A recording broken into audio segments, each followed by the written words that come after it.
What if I told you that a half-dead horse nobody wanted would end up saving not just one life, but transforming an entire community? Have you ever felt like giving up on something everyone else said was hopeless? In the next few minutes, you'll discover the incredible true story of a boy named Caleb who spent his last $200 on a horse destined for the glue factory, and how that one decision changed everything. This isn't just another heartwarming animal story. It's about second chances, hidden potential, and how sometimes the most broken things have the most to give. You'll witness how a traumatized research horse with a mysterious past forms an unbreakable bond with a grieving boy, saves his life in a blazing barn fire, and together they build something that touches thousands of lives. Hey everyone, before we dive into this emotional journey, take a second to hit that subscribe button and drop a comment letting me know where in the world you're watching from. I'd love to see how far this incredible story travels. Now, let's head to Pine Creek, Montana, where our story begins at a small-town livestock auction. The early summer sun beat down on the fairgrounds of Pine Creek, Montana, a small ranching town nestled between rolling hills and vast stretches of golden prairie. The annual livestock auction was in full swing, with farmers and ranchers from 3 counties gathered to buy, sell, and trade. The air smelled of hay, dust, and barbecue smoke from the concession stands. 10-year-old Caleb Walker stood at the edge of the crowd, his slim frame nearly hidden behind the adults. His shock of unruly brown hair fell across serious blue eyes that hadn't shown much light since his father's passing last year. Clutched in his hand was a coffee tin containing $237, every penny of birthday money, Christmas cash, and earnings from odd jobs he'd done around town, saved for this exact day. Lot 42, coming up next, called the auctioneer, his voice crackling through ancient speakers. Quarter horse, male, approximately 12 years old. Previous owner deceased, estate liquidation. The handlers led a sorrel gelding into the ring. Even from where he stood, Caleb could see the horse's ribs protruding beneath a dull coat. The animal's head hung low, and he moved with the reluctant shuffle of one who had given up. "That's a shame," muttered a rancher standing next to Caleb. "Hank Walker could have done something with that one. He had the magic touch." Caleb's throat tightened at the mention of his father. "That was my dad," he said quietly. The rancher looked down, recognition dawning in his weathered face. "Well, now you're Hank's boy? Sorry about your loss, son. Your daddy was the finest horse trainer in 3 states." The bidding opened at $50, but the crowd remained silent. The auctioneer's voice grew desperate. "Folks, he just needs some care. $50. Do I hear 50? 25, called a voice from the back. "For dog food." Caleb's stomach turned as he recognized the voice of Mr. Peterson from the rendering plant. That was it, the final indignity. Without thinking, he stepped forward. $200, he called, his voice cracking. A ripple of surprise moved through the crowd as they turned to stare at the skinny boy with determined eyes. $200 from the Walker boy, the auctioneer repeated, sounding relieved. "Do I hear 225? Silence fell over the crowd. Some looked away awkwardly, others whispered behind their hands. "Sold." To Caleb Walker for $200. As Caleb approached the payment booth, Miss Gladys, who had been handling the auction payments for 20 years, leaned forward. "Honey, are you sure about this? That horse is half dead already." "My dad would have given him a chance," Caleb replied, carefully counting out his savings. 20 minutes later, he stood alone with the horse, holding a frayed lead rope. Up close, the animal looked even worse. Eyes dull, coat patchy, a deep scar running along one flank. "I'm Caleb," he whispered, reaching up slowly to touch the horse's neck. "I think I'll call you Rusty." The horse didn't react, staring blankly ahead as if Caleb weren't even there. "I made a promise when Dad died," Caleb continued softly. "Said I'd save one, just like he would have. Guess that's you." In the distance, he could see his mother's pickup truck pulling into the fairground parking lot. He'd have some explaining to do, but somehow, looking at the broken horse before him, Caleb knew he'd made the right choice. The Walker family farm sat on 20 acres of land outside Pine Creek, a modest white farmhouse with a weathered red barn that had seen better days. What had once been a thriving horse training facility now stood quiet, with empty paddocks that hadn't held more than 2 horses since Hank Walker's sudden heart attack last year. Diane Walker's face had gone pale when she saw what her son had brought home. At 42, She looked older, grief having etched permanent lines around her eyes. Her dark hair was pulled back in a practical ponytail as she stood with arms crossed, watching Caleb try to coax Rusty into the small corral beside the barn. "Caleb James Walker," we agreed. "No more horses," she said, her voice strained with the effort of keeping calm. "We can barely afford to feed ourselves and Thunder." Thunder was Hank's retired quarter horse, now living out his days in the back pasture. "Mom, they were going to send him to the glue factory," Caleb pleaded, his eyes wide. "Dad would never have let that happen." "You know he wouldn't," Diane sighed, running a hand over her face. "Your father isn't here anymore, Caleb. That's the reality we're living with." "Which is exactly why I had to save Rusty," Caleb insisted, his voice suddenly stronger. "Because Dad can't do it himself." That night, after a tense dinner of mac and cheese, Caleb slipped out to the barn. The familiar smell of hay and leather brought a lump to his throat. Everything was exactly as his father had left it, saddles lined up on racks, bridles hanging from hooks, and in the corner office, a desk stacked with leather-bound journals. Caleb ran his fingers over the worn spines. 15 years of knowledge, carefully recorded in his father's neat handwriting. Horse training and behavioral notes, read the label on the shelf. Hank Walker had documented every horse he'd ever trained, every technique he'd developed, every breakthrough he'd achieved. Pulling a flashlight from his pocket, Caleb settled onto the dusty floor and opened the most recent journal. "May 17th, he read aloud. "Thunder's grandson showing promise. Same stubborn streak, but intelligence in those eyes. Remember, patience beats force every time." The words brought his father's voice back so clearly that Caleb had to blink back tears. He flipped through more pages, soaking in his father's wisdom, losing track of time until a soft nicker broke his concentration. Rusty stood in his stall, watching through the slats. For the first time, the horse seemed to be actually looking at him. "Hey boy," Caleb said, standing up. "You hungry yet?" The horse just stared, but something had changed. There was a spark of awareness that hadn't been there before. Caleb grabbed one of the journals and approached the stall. "My dad was the best horse trainer in Montana," he told Rusty, opening to a random page. "He could fix any horse. Listen to this. A broken horse isn't really broken. He's just forgotten who he is. Our job is to remind him." He looked up at Rusty. "That's what I'm going to do for you. Remind you who you are." From the barn doorway, Diane watched silently, her heart breaking at the sight of her son clutching his father's journals like a lifeline. She'd been trying to sell the farm for months. They couldn't afford it, not on her waitress salary. But watching Caleb now, she wondered if she'd been too hasty. "He's out in the barn with that half-dead horse and Hank's old journals," she said later that night, on the phone with her sister in Idaho, reading them like they're some kind of Bible. Her voice cracked. "It's like he thinks if he saves this horse, he'll somehow get his dad back." In the barn, unaware of his mother's concerns, Caleb had fallen asleep on a hay bale, his father's journal open across his chest, determined to honor his father's legacy the only way he knew how. The first rays of dawn filtered through the barn's dusty windows, casting long shadows across the hay-strewn floor where Caleb had spent the night. He awoke with a start, momentarily confused by his surroundings until the soft nickering from Rusty's stall brought him back to reality. "Morning, Rusty," he said, his voice thick with sleep as he approached the stall. The horse stood in the corner, as far from the door as possible, his head low and eyes vacant. The fresh hay Caleb had put out the night before remained untouched, as did the water bucket. "You gotta eat, boy," Caleb urged, pushing the hay closer with a pitchfork. "Can't get better if you don't eat." Behind him, the barn door creaked open. Mr. Tompkins, their 70-year-old neighbor who'd been helping around the farm since Hank's death, shuffled in. His weathered face, lined with decades of Montana sun and wind, registered disapproval as he surveyed the scene. "Your mama's been worried sick, son. Ain't right making her fret like that," he scolded gently, adjusting his worn denim overalls. "And this horse?" He shook his head as he peered into the stall. "Sometimes kindness is knowing when to let go." "I'm not letting go," Caleb replied firmly, chin raised in defiance. "Dad never gave up on a horse, and neither will I." Mr. Tompkins sighed, his breath visible in the cool morning air.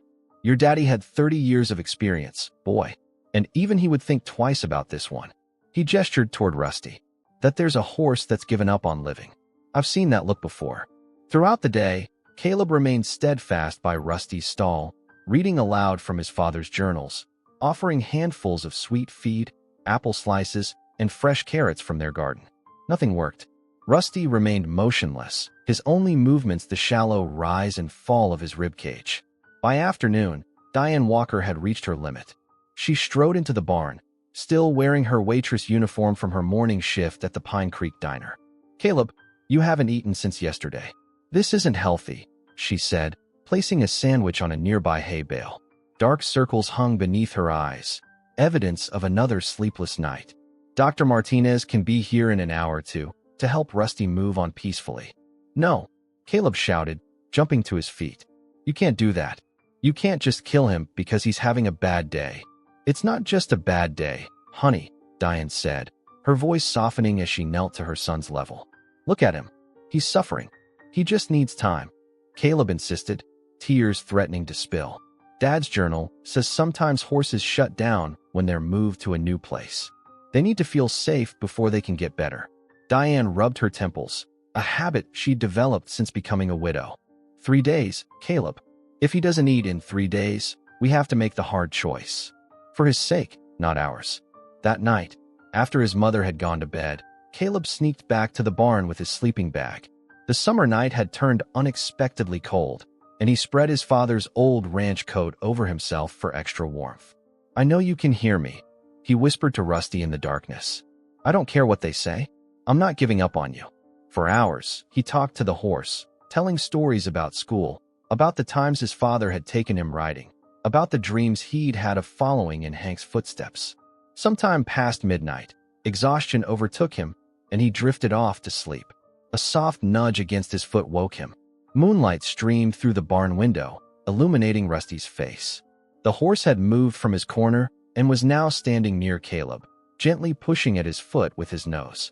"Hey," Caleb whispered, hardly daring to move. Slowly, he reached out and offered an apple slice that had been sitting on a small plate beside him. For a long moment, Rusty just stared at it. Then, with agonizing slowness, the horse stretched forward and took the morsel from Caleb's palm. It wasn't much, just one small bite, but as Caleb watched Rusty chew, hope flickered to life inside him, small but undeniable, like the first star appearing in the evening sky. A week had passed since Rusty first accepted food from Caleb's hand. Progress was painfully slow.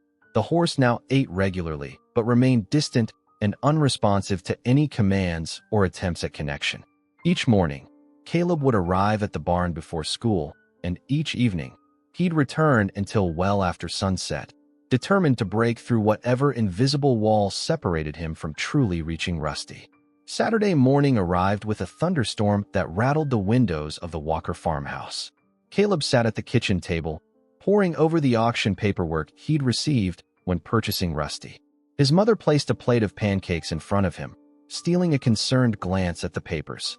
"Anything useful in there?" she asked, trying to sound casual.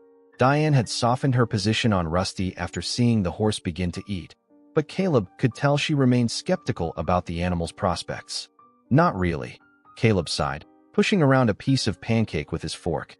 "Just says he came from the Blackwell estate sale in Riverton County. Doesn't even have his real name. Just Lot 42, quarter horse, male." Thunder boomed outside, and seconds later, they heard a frantic whinnying from the barn. "That's Rusty." Caleb jumped up, knocking over his chair in his rush to the door. "Caleb, wait." The storm. His mother's warning was cut off as Caleb bolted outside, rain immediately soaking through his t-shirt. The barn door banged wildly in the wind. Inside, Rusty was rearing and pawing, eyes wide with terror. His previous lethargy completely vanished.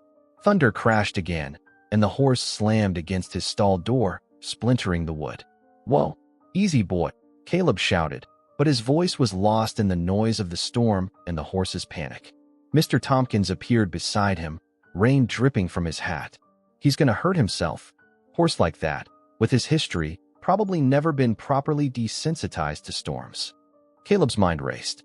His father's journals. Hadn't there been something about horses and storms? He dashed to the office corner, yanking open the most recent journal, frantically flipping pages as Rusty continued to panic.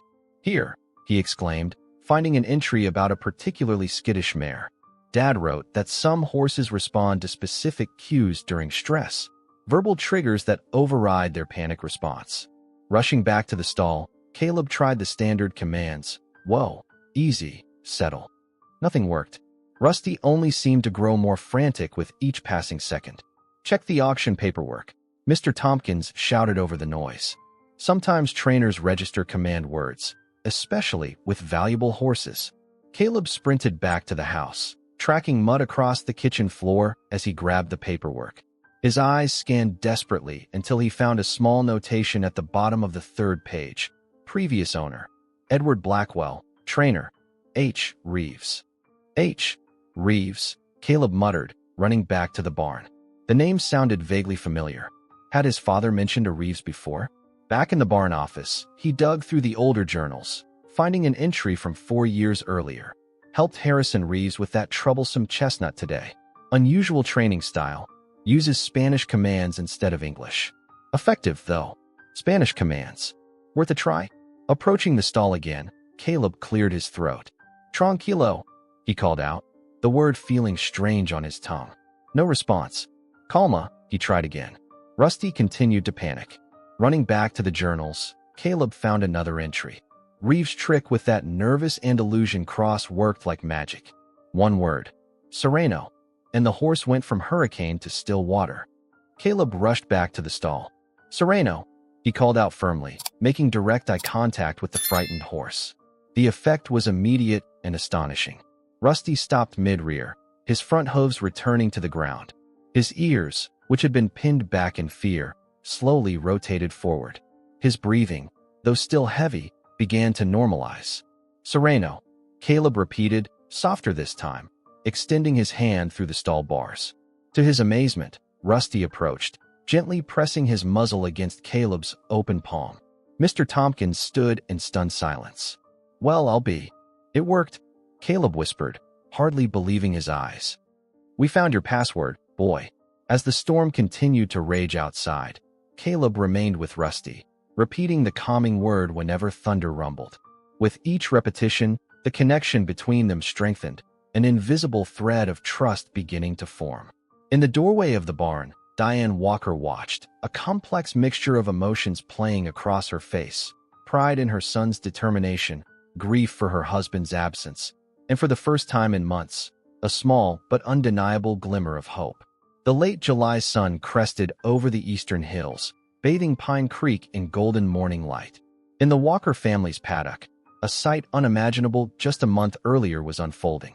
Rusty, no longer the skeletal, lifeless creature from the auction, trotted around the enclosure with his head held high, coat beginning to shine with health and proper care. Caleb stood in the center, a long training lead in his hands, calling out commands, both in English and the Spanish cues they discovered worked best for Rusty. The transformation wasn't just in the horse. Caleb himself stood taller, confidence replacing the slumped shoulders and downcast eyes that had characterized him since his father's death. That's it, boy. Circulo, Caleb called, and Rusty responded immediately, changing direction to circle the other way. From the porch, Diane watched with a cup of coffee in her hands, Ms. Reynolds from next door standing beside her. I've never seen anything like it, Ms. Reynolds marveled. That horse was 1 foot in the grave. And now look at him. Diane nodded, a small smile playing at her lips. Hank would be so proud. It's like he passed something on to Caleb. Something I couldn't give him. You gave him the space to find it himself, Ms. Reynolds replied, patting Diane's arm. That counts for more than you know. In the paddock, Caleb released Rusty from the training session, removing the lead rope and letting the horse roam freely. To his delight, Rusty didn't move away but stayed close, gently nudging Caleb's shoulder. We did it, Dad, Caleb whispered, reaching up to stroke Rusty's neck. We saved him. The afternoon brought another miracle. A minivan pulled into the gravel driveway, and out spilled the Carter family, Jim and Lisa, along with their 8-year-old daughter Emma, who used forearm crutches to walk due to cerebral palsy. We heard about the horse, Jim explained after introductions. Emma's physical therapist mentioned that equine therapy might help with her mobility, but the nearest program is 3 hours away in Billings. Caleb glanced at his mother, who gave a small nod of approval. Would you like to meet Rusty? He asked Emma, whose face lit up immediately. Yes, please, she exclaimed, her eyes wide with excitement. With careful guidance, Caleb helped Emma approach Rusty, showing her how to hold her hand flat with a carrot. What happened next astonished everyone. Rusty, who had been wary of all strangers, gently lowered his head to Emma's level, his movements deliberately slow and careful, as if he understood her fragility. He likes me. Emma giggled as Rusty's soft muzzle tickled her palm. He more than likes you, Caleb observed with wonder. I think he knows you're special. For the next hour, Caleb led Rusty around the paddock with Emma perched carefully on his back, her crutches temporarily forgotten. The horse moved with a steadiness that seemed impossible for an animal who, just weeks ago, could barely stand. His steps are so smooth, Lisa Carter marveled, tears in her eyes as she watched her daughter's joy. Emma's therapist said something about how a horse's movement mimics human walking patterns, helps strengthen core muscles. Hank used to say that horses have a sixth sense about people who need them, Diane said softly. That they can be healers in their own way. As the Carters prepared to leave, Emma wrapped her arms around Rusty's neck in a heartfelt hug. Can I come back tomorrow? She asked, looking hopefully between her parents and the walkers. The adults exchanged glances, a silent communication passing between them. I think we could arrange that, Jim finally said, if the walkers are willing. That evening, as Caleb brushed Rusty in the warm light of the setting sun, he could sense the change in the air, not just in the horse or in himself, but in the very atmosphere of the farm. Where grief had hung heavy for a year, something else now took root. Purpose. You know what, Rusty? Caleb said, setting down the brush and leaning his forehead against the horse's strong neck. I think we found each other for a reason. Rusty nickered softly in response, as if in agreement. From the lifeless eyes of a rejected auction horse to this, a creature now full of spirit and, somehow, understanding. Later that night, at dinner, Caleb broke their usual silence. Mom, I was thinking, maybe we could let other kids like Emma visit Rusty. Kids who need something special. Diane looked at her son, really looked at him, and saw Hank's compassion shining in his eyes. For the first time in a long while, she felt something loosen in her chest, as if the grip of grief had finally begun to relax its hold. I think your father would have loved that idea, she replied, reaching across the table to squeeze his hand. I think he would have loved it very much. August arrived in Pine Creek with a heat wave that baked the Montana landscape to a golden brown. The Walker farm had become a hub of quiet activity, with 3 local children now visiting regularly for informal sessions with Rusty. Word had spread about the miraculous connection between the once condemned horse and children with special needs, bringing a renewed sense of purpose to the struggling farm. Caleb wiped sweat from his brow as he refilled the water trough, watching Rusty patiently carrying 10-year-old Miguel, a boy with Down syndrome who visited twice weekly. Miguel's laughter echoed across the paddock as Rusty performed a gentle trot under Caleb's careful supervision. He's got a real gift with these kids, observed Mr. Tompkins, who had become Caleb's unofficial assistant during these sessions. Never seen anything like it. The sound of tires on gravel drew their attention to a sleek black SUV with tinted windows pulling into the driveway. A tall, distinguished-looking man in his 50s emerged, dressed in khaki pants and an expensive button-down shirt that seemed out of place in rural Montana. His salt and pepper hair was perfectly styled, and designer sunglasses shielded his eyes from the summer sun. Can I help you? Diane called, emerging from the house with a pitcher of lemonade she'd prepared for Miguel and his mother. The man approached with a confident stride, removing his sunglasses to reveal keen gray eyes that immediately fixed on Rusty in the paddock. Mrs. Walker? I'm Dr. Everett Carlton, Director of Equine Behavioral Research at the Westlake Institute in Colorado. He extended a manicured hand. I've heard some rather extraordinary things about a horse you have here. Caleb guided Rusty to the fence, helping Miguel dismount into his mother's waiting arms before joining the adults. That would be Rusty, Diane replied cautiously.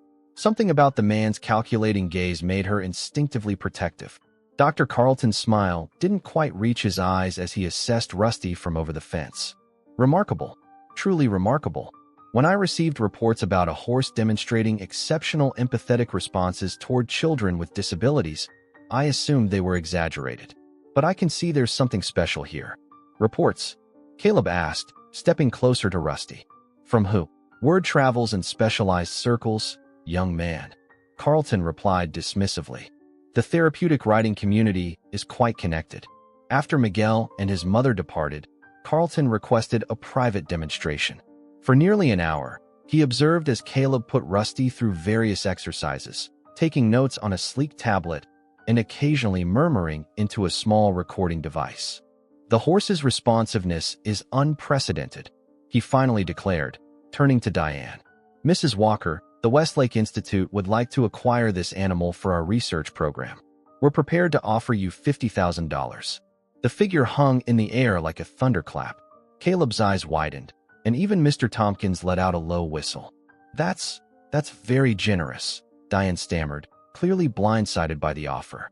$50,000 would pay off their mounting debts and secure their financial future. Carlton pressed his advantage. At our facility, Rusty would receive top-tier veterinary care. We have state-of-the-art equipment, climate-controlled stables, a team of experts. And of course, he would be helping us advance equine-assisted therapy techniques that could benefit thousands of children nationwide. He's not for sale, Caleb said firmly, stepping between Carlton and his mother. Dr. Carlton's expression hardened momentarily before smoothing into a practiced smile. Young man, I understand your attachment, but consider what this opportunity means. Not just the money, though I'm sure that would help your mother considerably, but the chance for Rusty to make a real difference in the world. He's already making a difference right here, Caleb insisted, his voice wavering slightly. Carlton reached into his jacket pocket and produced a business card, handing it to Diane. Think about it. I'll be in town for 3 days, staying at the Pine Creek Inn. $75,000. My final offer. After the SUV disappeared down the driveway, an uncomfortable silence fell between mother and son. Mom, we can't, Caleb began. I know, Diane interrupted, surprising him. I know, Caleb. That night, after Caleb had gone to bed, Diane sat at the kitchen table with their past-due mortgage notice spread before her. The bank had been patient because of Hank's death, but their goodwill was running out. Carlton's offer would solve everything. Pay off the farm, provide college funds for Caleb, remove the constant financial stress that had become her shadow. Yet the image of her son's face when he worked with Rusty, that spark of joy that had been missing since Hank's death, weighed heavier on her heart than any bill. The next morning, she found Caleb already in the barn, reading to Rusty from one of his father's journals. He'll come back today, Caleb said without looking up. Dr. Carlton, he wants Rusty too much to give up. Diane leaned against the stall door. How did you get so wise at 10? Dad always said to watch how people look at horses. Dr. Carlton doesn't see Rusty. He sees a research project. Caleb finally met his mother's eyes. We can't send him away, Mom. It would be like losing Dad all over again. Diane enfolded her son in a tight hug, making her decision final. No amount of money could replace what Rusty had brought back to their lives, a piece of Hank's spirit, alive in their son's newfound purpose. The September night air carried the first hint of autumn chill as Caleb completed his evening routine in the barn.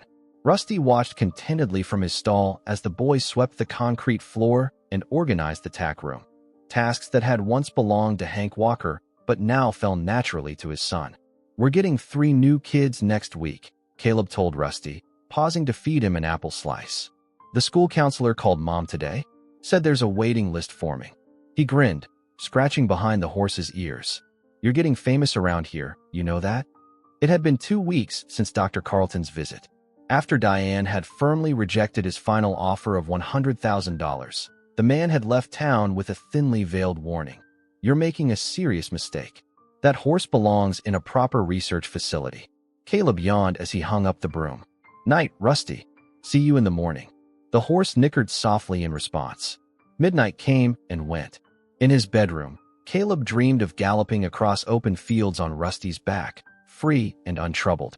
The dream shifted suddenly. He was trapped, heat pressing in from all sides, smoke filling his lungs. He awoke with a start, coughing, only to realize the smoke wasn't part of his dream. Orange light flickered through his window. The barn was on fire. Mom, he screamed, bolting upright. The barn's on fire. Diane was already in the hallway, phone in hand. I've called 911. Stay here, Caleb, But Caleb was already pulling on his boots. "Rusty's in there," he shouted, racing down the stairs and out the back door before his mother could stop him. The heat hit him like a wall as he approached the barn. Flames licked up the wooden sides, concentrated around the back where the hay was stored. Black smoke billowed into the night sky. "Rusty," Caleb called, pulling his t-shirt over his nose and mouth as he pushed against the main door. It was hot to the touch, but not yet engulfed. Inside, smoke hung thick in the air. Through watering eyes, Caleb could make out Rusty's stall. The horse was rearing and kicking, wild with terror. "Sereno," Caleb called out, coughing as smoke filled his lungs. "Sereno, Rusty." The familiar command cut through the horse's panic. Rusty's eyes found Caleb through the smoke, ears pricking forward. Stumbling forward, Caleb fumbled with the stall latch, his fingers clumsy with fear. "Come on, boy. We have to get out of here." A thunderous crack split the air as a burning support beam crashed down, blocking the main entrance. They were trapped. "Caleb," his mother's terrified voice came from outside. "Caleb, where are you?" "In Rusty's stall," he shouted back, his voice barely audible over the roar of the flames. The doors blocked. Panic threatened to overwhelm him as the flames crept closer. The heat was unbearable now, and breathing became increasingly difficult. He pressed his face into Rusty's neck, tears streaming down his soot-covered cheeks. "I'm sorry," he whispered to the horse. "I'm so sorry." But instead of giving in to terror, Rusty nudged Caleb firmly, pushing him toward the back of the stall where a small window was set high in the wall. Too small for the horse, but perhaps big enough for a 10-year-old boy. "No," Caleb protested, understanding dawning. "I won't leave you."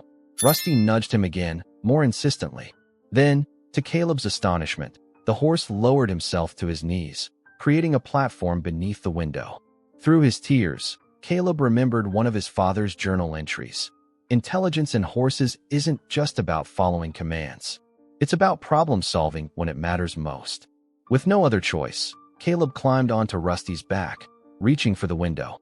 It was stiff with age, but adrenaline gave him strength, and it finally scraped open. Fresh air rushed in, a blessed relief from the suffocating smoke. "Help!" he screamed out the window. "We're back here." Mr. Tompkins' face appeared, lined with relief. "Thank God. Come on, boy, climb through." Caleb looked down at Rusty, torn with guilt. "I'll find another way for you," he promised, voice breaking. As he began squeezing through the narrow opening, his hand brushed against something on the window ledge. His father's journals, the complete set in a waterproof bag, somehow placed there, ready to be saved. "The journals," he gasped, grabbing them before Mr. Tompkins pulled him the rest of the way out. Safely outside, Caleb collapsed to his knees, clutching the journals to his chest as firefighters arrived, sirens wailing. "Rusty's still in there," he cried, struggling against his mother's restraining arms. "You have to save him." The fire chief assessed the blazing structure grimly. "It's too far gone, son. I'm sorry." A moment later, an impossible sound rose above the crackling flames, the splintering of wood, followed by a desperate whinny. Through a collapsing section of the barn wall burst Rusty, his coat singed, eyes wild, but remarkably alive. He'd broken through the weakened wood of his stall and found a path through the inferno. The crowd that had gathered from neighboring farms watched in awe as Rusty galloped straight to Caleb, dropping to his knees beside the boy as if to check that he was unharmed. By dawn, as the firefighters extinguished the last embers, the cause became clear. The wiring in the old barn had finally given out, sparking the hay into flames. "It's a miracle you both made it out," Sheriff Lane remarked, watching as the veterinarian tended to Rusty's minor burns. "And these?" She nodded to the journals Caleb still clutched. "How'd they end up by that window?" Caleb looked at Rusty, who gazed back with those intelligent eyes that seemed to hold secrets beyond human understanding. "I think," he said slowly, "that sometimes horses just know what matters most." Word of Rusty's bravery spread through Pine Creek like wildfire. By nightfall, the entire town knew how the horse had saved not only Caleb's life, but also the precious legacy of Hank Walker's knowledge. For the people of Pine Creek, it wasn't just a story of survival. It was a reminder that sometimes, the most broken creatures held the greatest capacity for courage. The charred remnants of the Walker barn stood as a grim reminder of how close disaster had come. A week after the fire, the entire community had rallied around them. Mr. Tompkins and a crew of local ranchers had cleared away the debris and erected a temporary shelter for Rusty, who had become something of a local hero. His burns were healing well under the care of Dr. Simmons, the town's veterinarian, who refused to accept payment for her services. "This horse saved a child's life," she'd said simply. "Consider it professional courtesy." Rusty's legend had grown with each retelling of the story. Some swore he'd carried the journals in his teeth to the window. Others claimed he'd kicked down walls of solid flame. While the truth was slightly less dramatic, the fact remained that both boy and horse had survived against incredible odds.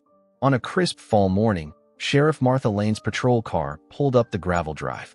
A compact woman in her 50s with steel-gray hair cropped short beneath her hat. Sheriff Lane had served Pine Creek for over 20 years. The community respected her no-nonsense approach to law enforcement and unwavering integrity. Diane invited her in for coffee, but the sheriff declined with a somber shake of her head. "This is official business, I'm afraid," she said, removing her sunglasses. "Is Caleb around? I need to speak with both of you." Caleb was called in from where he'd been grooming Rusty in the makeshift shelter. His face lit up at seeing the sheriff. She'd always slipped him peppermints when he visited the station with his father, but his smile faded when he noticed her serious expression. "What's wrong?" he asked, instinctively moving closer to his mother. Sheriff Lane took a deep breath. "We've been investigating the fire. The initial report suggested electrical failure, but our follow-up found something concerning." She paused, choosing her words carefully. "The fire didn't start at the main electrical panel, as we first thought. It started in two separate locations simultaneously. That's not a coincidence. You're saying someone did this on purpose?" Diane's voice was barely a whisper, her face draining of color. "I'm afraid so." The sheriff nodded grimly. "Arson. Professional job, too. Made to look like an accident." Caleb felt his stomach drop. "Dr. Carlton," he said immediately. "It was him, wasn't it?" Sheriff Lane's eyebrows rose. "Why would you think that, Caleb?" "Because he wanted Rusty more than anything. And Mom told him no." The sheriff pulled out a small notebook. "Tell me everything you remember about this, Dr. Carlton." For the next 30 minutes, Diane and Caleb recounted their interactions with the researcher, from his unexpected arrival to his increasingly aggressive offers for Rusty. Sheriff Lane took detailed notes, her expression growing darker with each new detail. "You were right to be suspicious," she finally said, closing her notebook. "Everett Carlton isn't affiliated with any Westlake Institute. There is no such place." "What?" Diane gasped. "After we found evidence of arson, I ran background checks on recent visitors to Pine Creek. The real Dr. Everett Carlton lost his medical license 3 years ago after ethical violations at Meridian Pharmaceuticals' research division. He was conducting unauthorized experiments on horses, specifically testing new muscle enhancement drugs for their commercial applications in racing." "But why would he want Rusty?" Caleb asked, confusion evident in his voice. Sheriff Lane pulled out a tablet and brought up a photograph. This was taken at a research facility in Nevada 2 years ago, before it was shut down by federal authorities. The photo showed a laboratory setting with several horses in specialized stalls. In the foreground stood a younger Dr. Carlton beside a chestnut horse that, despite being healthier and well-groomed, was unmistakably Rusty. Subject P-457. Sheriff Lane read from the report. "A quarter horse with unique genetic markers that made him particularly responsive to certain experimental compounds. When the facility was raided, most animals were accounted for, but 3 test subjects went missing, including this one. Apparently, they were sold off quietly to private buyers to avoid evidence of wrongdoing." "So Rusty was a lab horse?" Diane asked, her voice trembling. "More than that," Sheriff Lane continued. "According to the investigation, he was their prime specimen. His DNA showed a rare mutation that allowed for rapid muscular development without the cardiac side effects typical in these experiments. In layman's terms, he was a genetic gold mine for anyone looking to develop performance enhancers, either for animals or, eventually, humans." Caleb went to the window, looking out at Rusty peacefully grazing in the autumn sunshine. "That's why he responds differently than other horses. Why he's so good with the special needs kids. They experimented on him.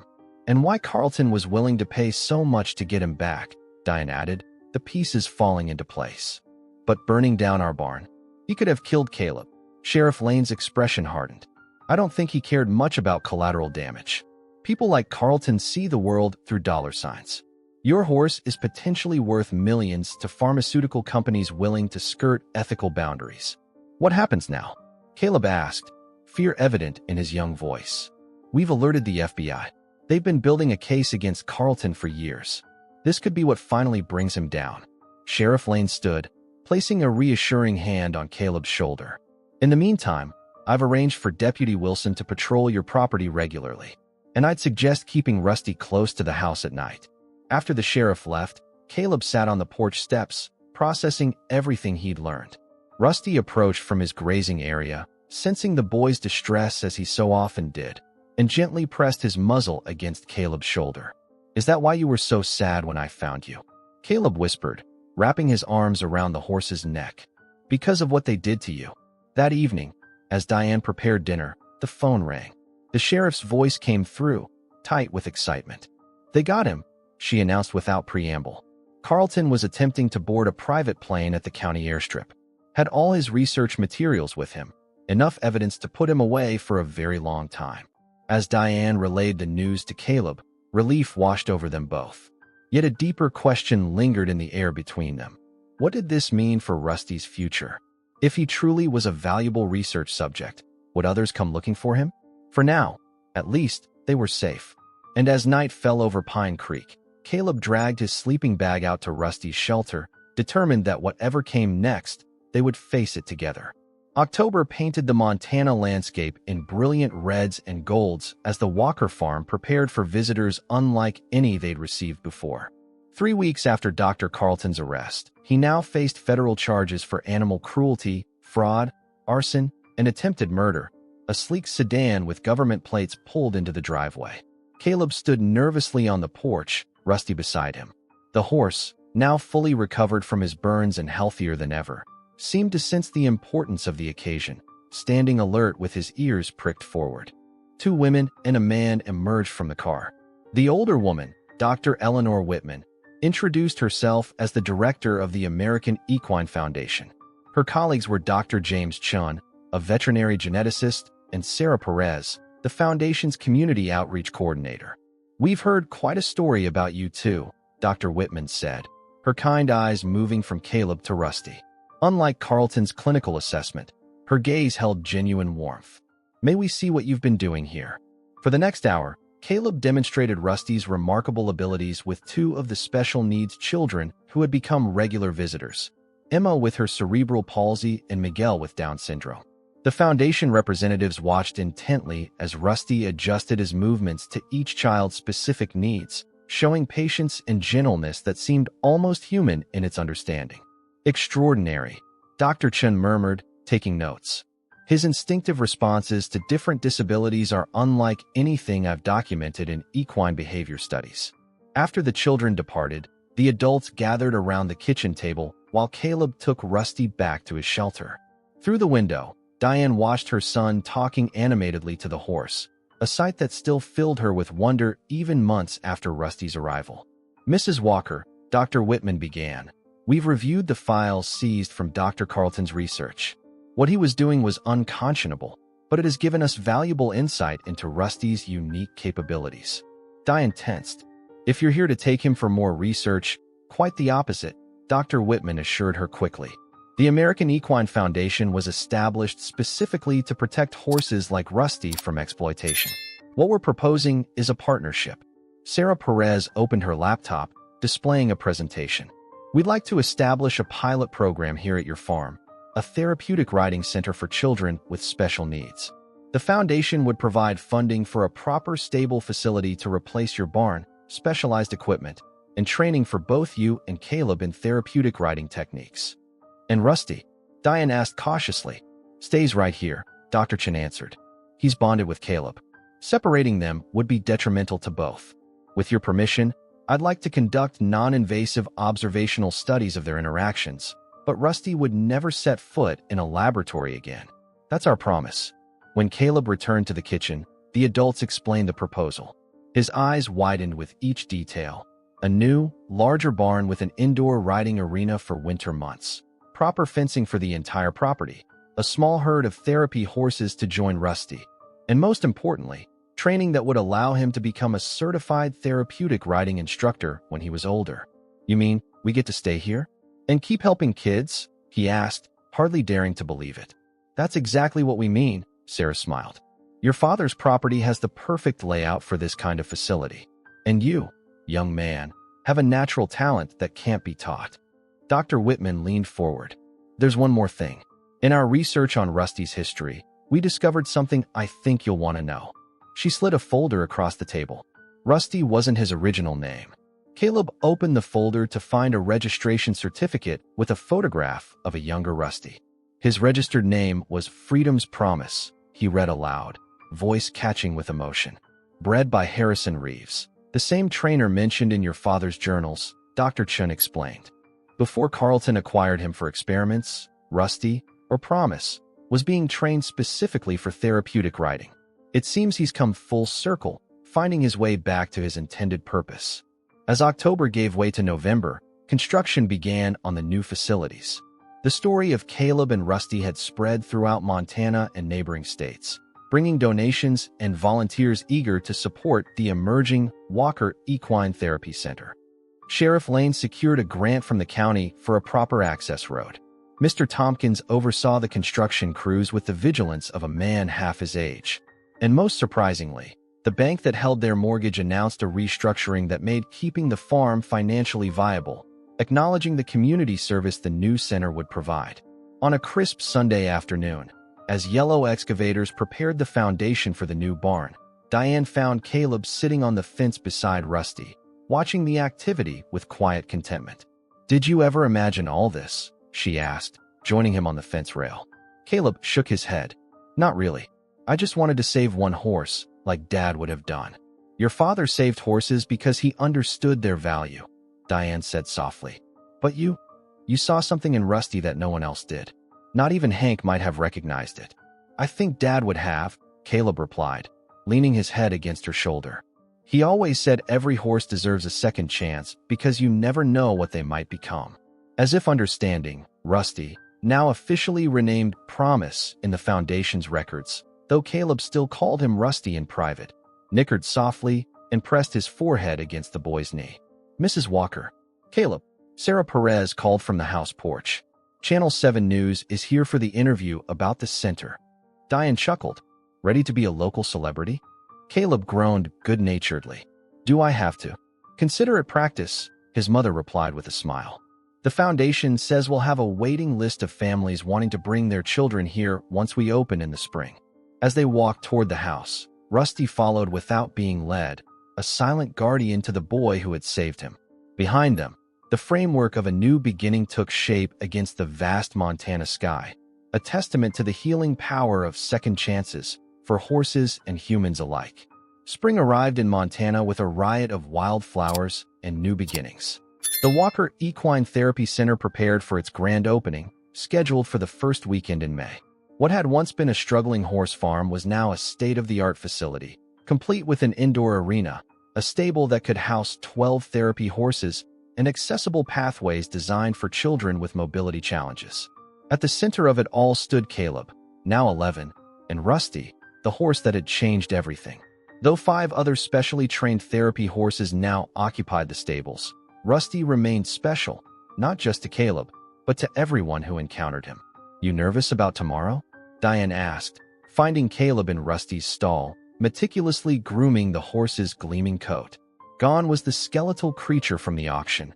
Rusty now radiated health and vitality, his intelligent eyes bright and engaged.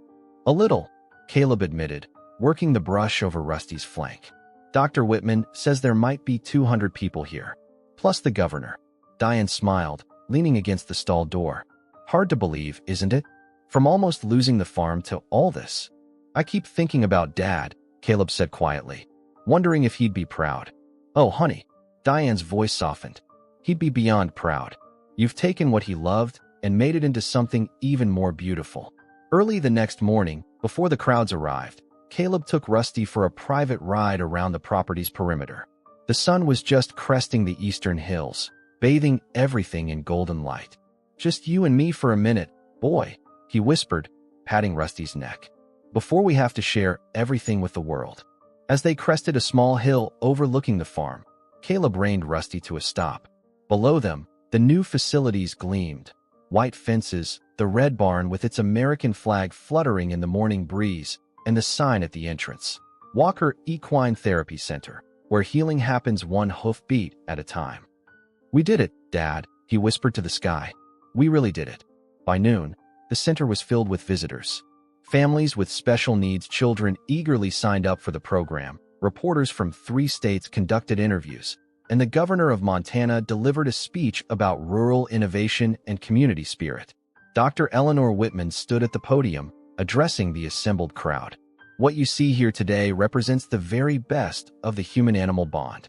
It's a story of rescue that goes both ways, a boy who saved a horse, and a horse who, in turn, helped heal a family and inspire a community." In a special demonstration, Caleb led Rusty into the arena where Emma, Miguel, and 4 other children waited. Each had been part of their informal sessions over the past months, and each had a story of progress to share. Emma, no longer needing her forearm crutches for short distances, walked toward Rusty with confidence she hadn't possessed a year earlier. "He taught me I'm stronger than I thought," she told the crowd, her voice clear despite her usual shyness. As cameras flashed and the audience applauded, Rusty performed flawlessly, demonstrating the specialized movements and responses that made him uniquely suited to therapeutic riding. Caleb, now trained in proper techniques, guided each child through exercises designed to improve their physical abilities while building confidence. "The Walker program is unique," Sarah Perez explained to the reporters. "While most therapeutic riding centers focus solely on the physical benefits, Caleb has developed a methodology that addresses emotional healing as well. He calls it the Rusty Protocol, creating a personal connection between each child and their therapy horse." By late afternoon, as the crowds began to disperse, a special visitor approached Caleb. Tom Richardson, the weathered rancher who had stood beside him at the auction nearly a year ago, removed his hat respectfully. "Your daddy would be bursting with pride, son," he said, his voice rough with emotion. "Hank always said horses could change lives. Never saw the proof of it quite like this." That evening, after the last visitors had gone, Diane found Caleb sitting on the porch steps, looking exhausted but content. "I saved this for you," she said, handing him a letter. It came this morning, but with all the excitement. The envelope bore the seal of the American Equine Foundation. Inside was a formal letter and a check. "Dear Mr. Walker," Caleb read aloud. "In recognition of your pioneering work in equine-assisted therapy and your contribution to our understanding of horse-human bonds, the Foundation is pleased to award you a full scholarship to the National Youth Equine Leadership Summer Program." His voice trailed off in disbelief. "Keep reading," Diane encouraged, sitting beside him. "Furthermore," Caleb continued, "the remarkable story of you and Rusty, officially registered as Freedom's Promise, has been selected as the subject of a documentary film to be distributed to schools nationwide as part of our educational program on animal welfare and therapeutic riding. They're making a movie about you and Rusty," Diane translated, squeezing his shoulder. "Your story is going to help children all across the country." Inside the barn, they could hear Rusty's familiar nicker, as if the horse somehow understood the magnitude of what they'd accomplished together. Later that night, after his mother had gone to bed, Caleb slipped out to the stable. Rusty was waiting at his stall door, ears perked forward in greeting. "We've come a long way from that auction, haven't we, boy?" Caleb whispered, offering an apple slice on his palm. "Remember how everyone said you were worthless? Now look at you, the most valuable horse in Montana." Rusty gently took the treat, then pressed his forehead against Caleb's chest in the special way he had of showing affection. A year ago, Caleb had been a grieving boy desperately trying to hold on to a piece of his father. Rusty had been a broken horse with a traumatic past. Separately, their futures had seemed bleak. Together, they had become something extraordinary, a beacon of hope for children facing their own challenges, a testament to the healing power of unconditional love, and living proof that sometimes, the most wounded souls have the most to give. As Caleb closed the stable for the night, the stars seemed especially bright over Pine Creek, Montana, a small town now famous not for its size or wealth, but for the remarkable story of a boy a horse, and the healing journey they had shared with the world. Hit the like button, subscribe to the channel, turn on notifications, and if you watched all the way through, comment, "I watched the whole thing," and share your thoughts about this story. Oh, and don't forget to watch the next video that appears in the end screen. It's really emotional.